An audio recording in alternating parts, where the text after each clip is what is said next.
In today's video, we're going to be going over creating a basic save and load system in Unreal Engine 5.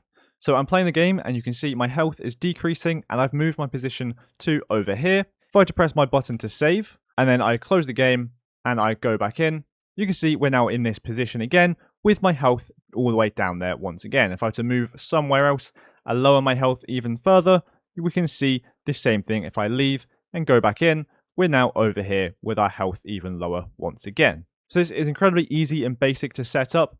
This is a basic version where I am saving and loading from the player input. However, you can do this any way you want, for example, through a main menu or automatically, and I'll go over showing you how to do that as well. But this is what we're going over in creating today. So without further ado, let me delete this code and I'll show you how I've done it. So the first thing we want to do is we want to create our save game object. And this is where we are going to be storing our actual data that we want to save and load. So let's open up the content browser, right click, go to Blueprint class, and then open the drop-down menu for all classes and search for save game. We want to get a save game, hit select, and then I'm going to name this one SG underscore for save game, and then I'm just going to call this one simply player stats. As in this example, all I'm doing is the player health and location. However, you can obviously do absolutely anything that you want. So let's open this up straight away. And in here, let's create those variables that we want to save. So I'm going to press a plus variable. And again, I'm going to do a health, setting this to a float. And I'm also going to do the player location. Now, what you could do is a vector, and that would be the location the player is in.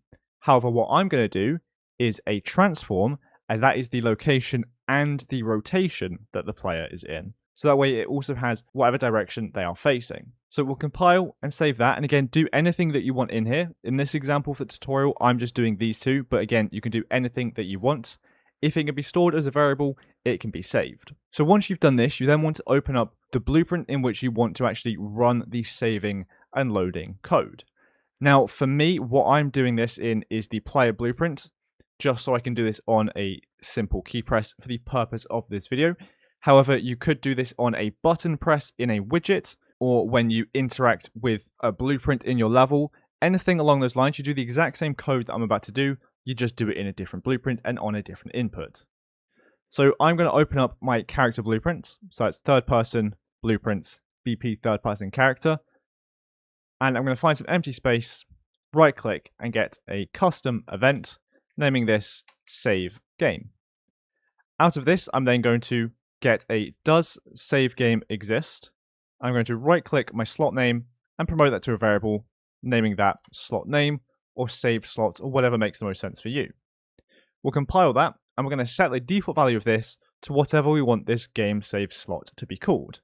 So I'm going to call this save slot 1, but you can name that whatever you like. The reason why we're doing a variable here is because we're going to need to reference this name multiple times. So this just ensures that we're not going to make any spelling mistakes later on. They're all going to be the exact same. And if we want to change the name later on, we only need to change one instance of it. After this, we're going to hold down B and left click to get a branch, connecting that into the return value. And true, if save game does exist, then we want to load it. So we're going to load game from slot if it does exist. If it doesn't exist, so false, then we want to create it.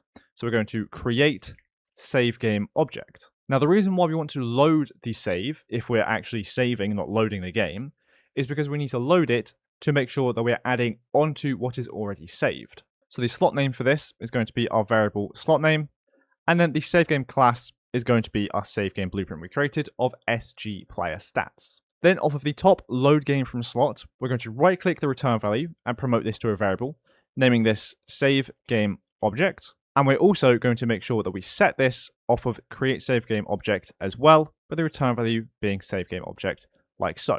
Now, what we're going to do is drag off of one of these and get a cast to whatever you named your save game object. So for me, that's SG underscore player stats. And that wants to be connected into both of these sets like so. Then the object is just going to be our save game object like this. Then because we are saving here, what we want to do is out of as SG player stats, we're going to set whatever variables that we want to save. So for me, that's going to be set health, connecting that into the cast, and then also set player transform. But again, do all of the ones you want to do. Now, because I'm doing this in the player blueprint already, I can just immediately access my health variable there. However, if you're not doing this in here, before you set health, you'll also want to do a cast to and then your blueprint. So for example, if you're casting to your player, you'd cast to BP third person character with the object being get player character. But again, for me, I'm already in the blueprint, so I can just drag my health into there. And then for the player location, I can simply get actor transform, perfectly like so. Now the only thing left to do here is after you've set all of your variables, we're going to save game to slot. The save game object is going to be our save game object variable. And then the slot name is obviously our slot name variable. And that is now going to save our game. We also want to be able to load it.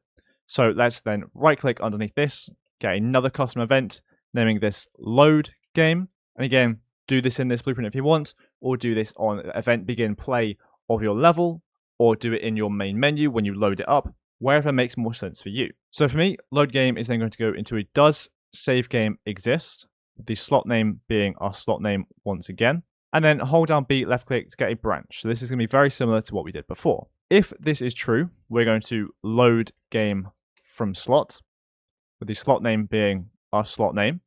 And if it is false, then we don't want to do anything, because if we've not already created a save game object, because if the save game doesn't exist, we've never saved before, so there's nothing to load. So now what we're going to do is basically just the opposite of what we did up here. So out of the return value, we're going to cast to SG player stats, and then as SG player stats, instead of set, we are now going to get. So we're going to get health, and we're going to get player location, and do the same thing again. So now, if you need to, you can cast to your blueprints or use a blueprint interface, anything along those lines. But for me, I'm already in the blueprint, so I can now just set my health to the health that we have got from the save game, and I can also set actor transform. So I'm setting the location and rotation and the scale of my player character. And that's all you need to do for loading. You don't need to do anything after that. So that is now save and load set up. All I want to do is make sure that I run my load game custom event off of my event begin play here like so. The only code I have here currently is just creating a widget to display my health variable so we can see that visually for the purpose of the tutorial. And I also want to make sure that I have an input for saving my game. So for me, I'm going to do that on the 9 keyboard event, again, just temporarily for the purpose of the video. I'm going to call save game function. Let me know in the comments down below or on Discord or via email, wherever is best, if you need any specific help of setting this up in your own project, for example, in a main menu, or when interacting with a blueprint in your level, for example, a door, or if you have a blueprint in your level where you interact with it to save, or if you want to load from the main menu or from interacting with a load game slot, anything along those lines, let me know and I'll be happy to help. Again, I'm just going over a basic implementation here. How you then go into that in your own specific project is up to you, but this is the core code behind actually saving and loading. So if I were to now hit play, we can test this out and see this working. So if I were to just move over here and not do anything, I exit the game and I go back in, you can see we're back here where we started. If I were to move over here, press 1 a couple of times to decrease my health, and then I were to press 9, exit the game, come back in, you see we're over here with the correct rotation and the correct level of health as well. So I think that'll be it for this video, as we've done everything we've wanted to do. What we've done is we set up a basic save and load system in our game, so that what we can do is modify anything that we want in game, press our input to save, close the game, come back in, and it is now saved all of those variables which we wanted, which for me is the health and location. So thank you so much for watching this video. I hope you enjoyed it and I hope you found it helpful. And if you did, please do make sure to like and subscribe down below, as it really does help me and the channel out a lot. So thanks so much for watching, and I'll see you in the next one.